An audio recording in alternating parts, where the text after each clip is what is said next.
Udang fanami atau Lithopenaeus fanamei adalah spesies udang yang berasal dari Samudera Pasifik Timur, tepatnya mulai dari negara bagian Sonora, Meksiko hingga Peru Utara. Udang fanami atau biasa disebut udang kaki putih ini biasa ditangkap nelayan setempat untuk dikonsumsi karena ketersediaannya yang sangat berlimpah. Sejarah budidaya udang fanami.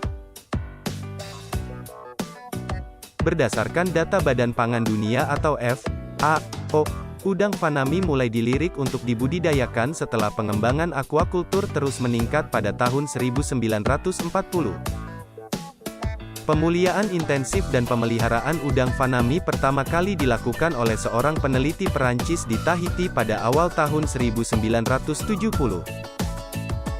Hingga akhir tahun 1970 dan awal 1980, spesies udang fanami kemudian dipindahkan dari habitat aslinya di Samudera Pasifik ke pantai Pasifik Barat Laut Amerika Serikat, Hawaii hingga Venezuela dan Brasil. Pengenalan terhadap udang fanami ke Asia baru dimulai pada tahun 1978 yaitu ke Filipina, selanjutnya pada tahun 1988 ke daratan China. Namun dari uji coba pertama ini hanya China daratan yang mampu mempertahankan produksi udang fanami dan mulai jadi komoditas industri. Sementara di Indonesia, budidaya udang fanami mulai resmi pada tahun 2001, setelah terbit SK Menteri Kelautan dan Perikanan RI Nomor 41/2001. Langkah ini diambil pemerintah setelah terus menurunnya produksi udang windu atau Penaeus monodon sejak tahun 1996.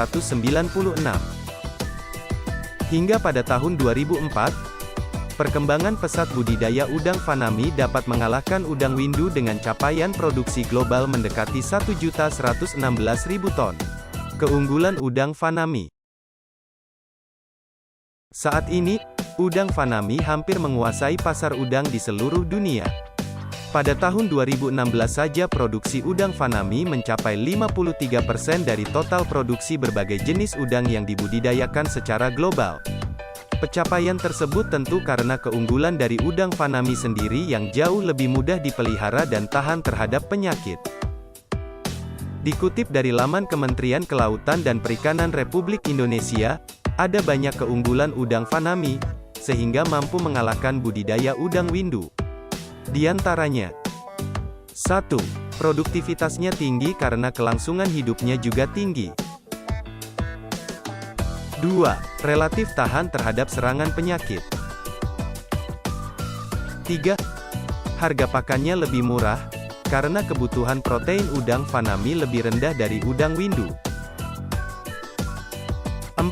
Pemeliharaannya lebih mudah dan dapat ditebar pada lahan dengan kerapatan tinggi sekitar 150 ekor per meter kubik. 5. Waktu pemeliharaan relatif lebih cepat dengan rata-rata 3-4 bulan setelah benih ditebar. 6. Laju pertumbuhannya cepat, terutama pada bulan pertama dan kedua.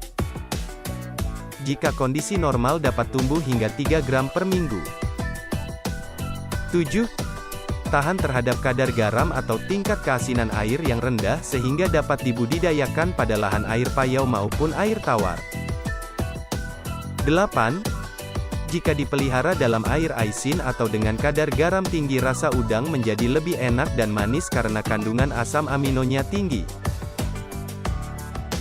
9. Memiliki target pasar yang fleksibel, baik yang berukuran kecil maupun besar.